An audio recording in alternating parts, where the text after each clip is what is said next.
So in honor of Robert De Niro's 80th birthday in August, I'm watching every one of my De Niro movies. So let's go with his first movie, The Wedding Party. It's a Brian De Palma movie. It is a bit odd to watch considering how old it is, and it's still in black and white. So this was before Taxi Driver. This was before his appearance in the sequel of The Godfather. This, like I said, is one of his first movies from the 1960s. What I found when I first watched it, when I originally found a copy of this DVD, is that it's a bit jarring. So at the beginning of it, you're watching a literal wedding reception play out, and you're like, is this someone's home movie? Like, is it just De Niro at a home, at a private wedding? Like, it's very weird and very odd, like, and then it cuts to the actual movie, which is about a man and woman trying to marry each other. So let me read you the synopsis. So The Wedding Party is a delightful film showcasing the early directorial style of film legend Brian De Palma. This lost gem also features Robert De Niro and Julia Clayburgh in their first screen appearances. Look at Robert De Niro. The happy day has finally arrived for Charlie and Josephine, not Robert De Niro. The invitations have been sent, the relatives have arrived, and Charlie is just about to meet his new family.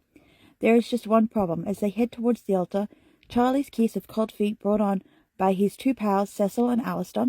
One of them is De Niro. Will Charlie say I do, or will he let Cecil and Alistair talk him out of it? Don't miss what Gene Schultz of NBC TV calls one of the most charming, most frothy and innovative pictures in a long time. No need to RSVP for The Wedding Party. Just watch. And these are the extras. So it is obviously a very hard find. I found it on Sanity. I don't know if they still have it on their website, but they did when I found it a couple of years ago. And like I said, it's his very first role. It is also, as the back of it mentions, a hard gem to find. I did not like it the first time I watched it. Mind you, the first time I watched it was however many years ago. So we're going to give it another go. It is in black and white, and most of the settings are set in a night scene. So black and white and nighttime scenes are not the greatest to go hand in hand. So we'll go with that. But we'll give it another watch and see how we go. I love how even the DVD shows that De Niro, it looks like he's a main character, when in reality he's not. He's literally just a side character. But they're like, well, it's Robert De Niro. We know you guys love him. His first screen appearance. But guess what? He's playing the best friend. This is the way that you get your audience. You trick them into believing your favorite actor is the lead actor.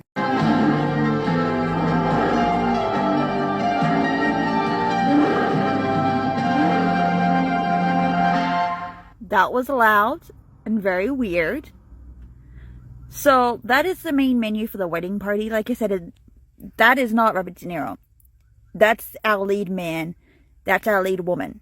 It is very pretty. It looks like a wedding invitation, I think. I don't know. I've never actually looked at a wedding invitation before because I don't get invited. I wonder why. No, sorry, I'm not doing that to myself. Anyway, we're gonna see. So you got play The Wedding Party. Chapter select. Oh, wrong remote. Chapter selection, and is that supposed to? This is dramatic extras. Let's see what the extras are. I already showed you. So that guy is Robert De Niro. That's our lead man, and that's our friends. So we got Scene from Madigan's Millions, Make Your Own Damn Movie, Wed Monkeys Bananas, Wedding Party Trailer, Trom Dance, I don't know what that word is, Radiation March, and The Ruins. Everything is very slow. But look, oh no, I don't want that. Look how pretty main menus were there. Like, why don't they be pretty anymore? Oh my god, give me. So I've hit play. Sweet! A wedding! Free rice! This is someone's actual wedding. This is what I mean. It's an actual wedding. Blessed are you who come in the name of the Lord. And this is why I got really confused when I first watched it. Because I'm like...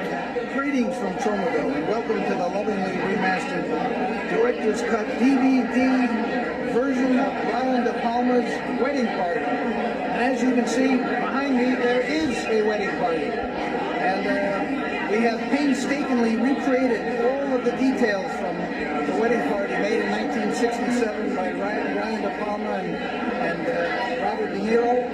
And we found Robert De Niro and Jill Clayburgh. They're here. And this is also the wedding of Sloane Hers and Seth Rosner. Sloane acted in many trauma movies.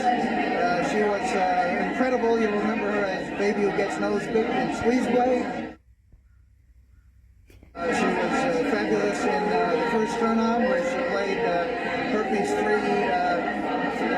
female date or gyno date for the dating service. I love my perfectly matched checkmate date, and she's herpes free. Oh God. And of course the classic Newcomb High motorcycle baby tribute.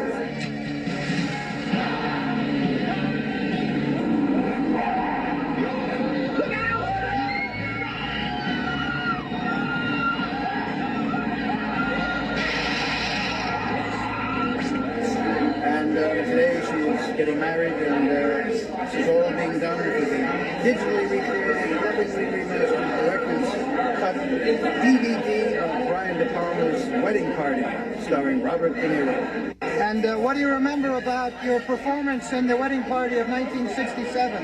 I remember I wanted to have sex with Jill Clayburgh. So that's not actually Robert De Niro. And she said that she didn't want to have sex with me. That's about it. Well, did not interfere with your excellent performance. Thank you.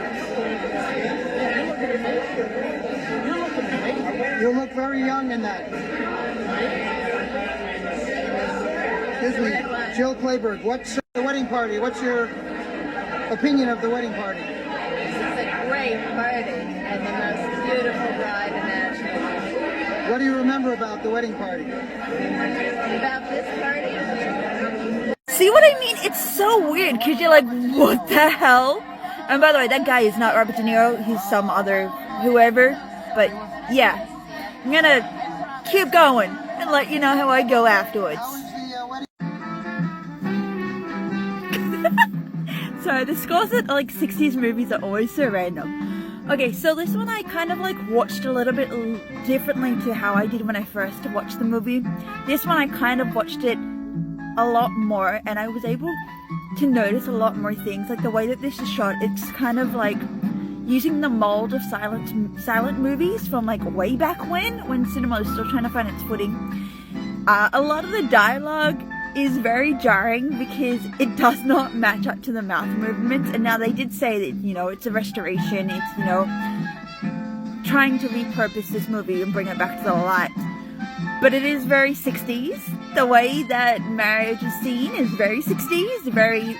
The man just looks at the woman and she knows what to do. I don't like that. I'm so glad that mindset doesn't exist anymore. But it is definitely something. It is also interesting to notice how in the synopsis it says that Charlie's friends are trying to discourage him from getting married and trying to encourage him to live the bachelor life. Halfway through the story, he ends up talking to another man who is married and talks about, you know, the pitfalls and the highs of being married.